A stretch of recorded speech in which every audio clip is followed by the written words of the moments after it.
बुद्धाय जय भीम विचार मंच आयोजित हिंदी धम्म ग्रंथ पठन मालिका में मैं प्रणाली काटे आप सभी का स्वागत करती हूँ। भगवान बुद्ध और उनका धम्म। धर्म तभी सद्धम्म कहला सकता है जब वह प्रज्ञा की वृद्धि करे। धर्म तभी सद्धम्म है जब वह सभी के लिए ज्ञान का द्वार खोल दे। ब्राह्मणी सिद्धांत था कि सभी ज्ञान प्राप्त नहीं कर सकते, चाहे अनिर्वाय तौर पर चंद लोगों के लिए ही सीमित रहना चाहिए। उन्होंने केवल ब्राह्मणों, क्षत्रियों और वैश्यों के लिए ज्ञान प्राप्ति का द्वार खुला रखा, लेकिन इन तीन वर्गों के भी केवल पुरुष वर्ग के लिए ज्ञान प्राप्ति का द्वार खुला था। तमाम स्त्रियां, चाहे वह ब्राह्मण, क्षत्रिय, वैश्य वर्ग की ही क्यों न हो, और तमाम शूद्र पुरुष तथा स्त्रियों दोनों ज्ञान नहीं प्राप्त कर सकते थे। वे साक्षर तक नहीं हो सकते थे। भगवान बुद्ध ने ब्राह्मणों के इस अत्यंत निर्दयता पूर्ण सिद्धांत के विरुद्ध विद्रोह किया। उनका कहना था कि ज्ञान प्राप्ति का द्वार सभी के लिए खुला रहना चाहिए, पुरुषों के लिए भी और स्त्रियों के लिए भी। बहुत से ब्राह्मणों ने उनसे साक्षात्कार करने का प्रयास किया। ब्राह्मण लोहिच के साथ तथागत का जो वाद विवाद हुआ, उससे उनके विचारों पर बड़ा प्रकाश पड़ता है। महान भिक्षु संघ सहित चारिका करते करते भगवान बुद्ध जब एक बार कौशल जनपद में से गुजर रहे थे, तो वे एक बार शाल वृक्षों से घिरे हुए सालवतिका नामक ग्राम में पहुँचे। उस समय सालवती का खूब आबाद था। घास, जंगल और धन धान्य की कमी न थी। कौशल नरेश प्रसेनजीत ने वह गांव लोहिच ब्राह्मण को दे रखा था। उस गांव पर उसका वैसा ही अधिकार था मानो वह वहां का राजा था। लोहिच ब्राह्मण का मत था कि यदि कोई श्रमण या ब्राह्मण विद्या प्राप्त कर ले तो उसे किसी स्त्री या शूद्र को उस विद्या का दान नहीं करना। तब लोहिच ब्राह्मण ने सुना कि तथागत सालवतिका में ठहरे हुए थे। यह सुनकर उसने भैसिक नामक नाई को बुलाया और कहा, भले भैसी आ और जहाँ श्रमण गौतम ठहरे हैं वहाँ जा और जाकर उनका कुशल समाचार पूछ। तदनंतर भिक्षु संघ सहित तथागत को कल के भोजन के लिए लोहिच ब्राह्मण का निमंत्रण दिया। नाई ने कहा, बहुत अच्छा। लोहिच ब्राह्मण का कथन स्वीकार कर भैसिक नाई ने वही किया जो उसने करने के लिए कहा गया था। तथागत ने मौन रहकर उसकी प्रार्थना स्वीकार की। दूसरे दिन प्रातःकाल चीवर धारण कर पात्र चीवर ले भिक्षु संघ सहित तथागत सालवती का पधारे। लोहिच ब्राह्मण ने भैसिक नाई की ही तथागत को लाने के लिए भेजा था। वह कदम ब कदम तथागत के पीछे पीछे चला आ रहा था। रास्ते में उसने तथागत को बताया कि लोहिच ब्राह्मण की यह मिथ्या दृष्टि है कि किसी स्त्री या शूद्र को विद्या नहीं देनी चाहिए। भैसिक ऐसा हो सकता है, तथागत ने कहा। भगवान बुद्ध लोहिच ब्राह्मण के निवास स्थान पर पहुँचे और बीचे आसन पर बैठे। तब लोहिच ब्राह्मण ने भिक्षु संघ सहित तथागत को अपने हाथ भोजन से, सब प्रकार के मधुर खाद्य भोज से संतप्रित किया।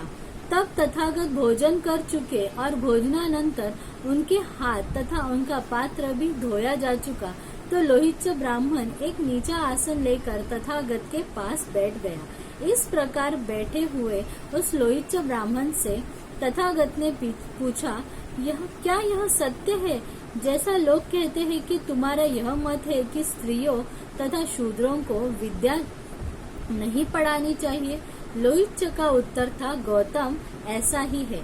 अच्छा लोहिच, अब तुम क्या सोचते हो? क्या तुम सालवतिका के मालिक नहीं हो? गौतम, ऐसा ही है। लोहिच, अब उदाहरण के लिए समझो कि एक आदमी कहे लोहिच ब्राह्मण का सालवतिका पर अधिकार है। उसे ही सालवतिका के प्राप्त तमाम कर और सालवतिका की समस्त उपज का आनंद लेना चाहिए, किसी दूसरे के लिए कुछ नहीं छोड़ना चाहिए।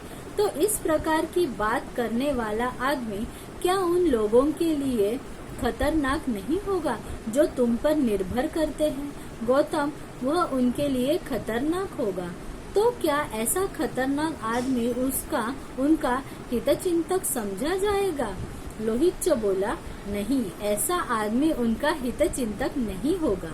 जब वह उनकी हितचिंता नहीं करेगा तो क्या वह उनका मित्र होगा व शत्रु? गौतम, शत्रु। तो जो किसी को किसी का शत्रु बनाए, ऐसा सिद्धांत ठीक है या गलत? गौतम, यह गलत सिद्धांत है। लोहित, अब तुम क्या सोचते हो? क्या काशी और कौशल जनपद राजा प्रसेनजीत ने अधिकार में नहीं है? गौतम, है। लोहित, अब उदाहरण के लिए समझो कि एक आदमी कहे, कौशल नरेश प्रसेनजीत का काशी और कौशल पर अधिकार है, उसे ही काशी कौशल के प्राप्त तमाम करे और काशी कौशल की समस्त उपज का आनंद लेना चाहिए, किसी दूसरे के लिए कुछ नहीं छोड़ना चाहिए। तो इस प्रकार की बात कहने वाला आदमी क्या उन सब लोगों के लिए जो राजा प्रसेनजीत पर निर्भर करते हैं, तुम और दूसरे सब लोग खतरनाक नहीं होगा? गौतम, वह खतरनाक होगा। तो क्या ऐसा खतरनाक आदमी उनका हितचिंतक समझा जाएगा? लोहित बोला, नहीं, ऐसा आदमी उनका हितचिंतक नहीं होगा। जब वह उनकी हितचिंता नहीं करेगा तो क्या वह उनका मित्र होगा या शत्रु? गौतम, शत्रु। तो जो किसी को किसी का शत्रु बनाए, ऐसा सिद्धांत ठीक है या गलत? गौतम, ऐसा सिद्धांत गलत है। लोहित, तो तुम यह बात स्वीकार करते हो कि जो यह कहे कि क्योंकि सालवतिका पर तुम्हारा अधिकार है, इसलिए सालवतिका के तमाम कर और सारी उपज का तुम्हें ही उपभोग करना चाहिए, किसी दूसरे के लिए कुछ बुल्च नहीं छोड़ना चाहिए। और जो यह कहे कि क्योंकि काशी और कौशल जनपद पर राजा प्रसेनजीत का अधिकार है, इसलिए राजा प्रसेनजीत को ही काशी कौशल के तमाम कर और सारी उपज का उपभोग करना चाहिए, किसी दूसरे के लिए कुछ नहीं छोड़ना चाहिए। तो ऐसा आदमी उन सब लोगों के लिए जो तुम पर निर्भर करते हैं, अथवा उन सब लोगों के लिए जो तुम्हारे सहित कौशल नरेश प्रसेनजीत पर निर्भर करते हैं, खतरनाक नहीं होगा। जो दूसरों के लिए खतरनाक होंगे वे उनके हितचिंतक नहीं हो सकते, वे उनके शत्रु हो सकते हैं। और जो सिद्धांत किन्हीं को किसी का शत्रु बनाए, वह गलत सिद्धांत है। तो लोहित, जो आदमी यह कहता है कि स्त्रियों और शूद्रों को विद्या नहीं देना चाहिए, वह आदमी भी उस आदमी के ही समान है। इसी प्रकार ऐसा आदमी उन दूसरों के पथ में रोड़े अटकाने वाला होगा और उनका हितचिंतक नहीं होगा। इसी प्रकार ऐसा आदमी उनका हितचिंतक न होने के कारण उनका शत्रु हो जाएगा। और जो सिद्धांत किसी को किसी का शत्रु बनाए, यह गलत सिद्धांत है। तो आज का भाग हम यही समाप्त कर रहे हैं। अगर आपको विचार मंच का ये उपक्रम अच्छा लग रहा है तो कृपा करके हमारे विचार मंच यूट्यूब चैनल को सब्सक्राइब कीजिए तथा फेसबुक पेज को लाइक कीजिए, ताकि आपको नए नए वीडियोस के नोटिफिकेशन आएंगे। नमो बुद्धाय, जय भीम।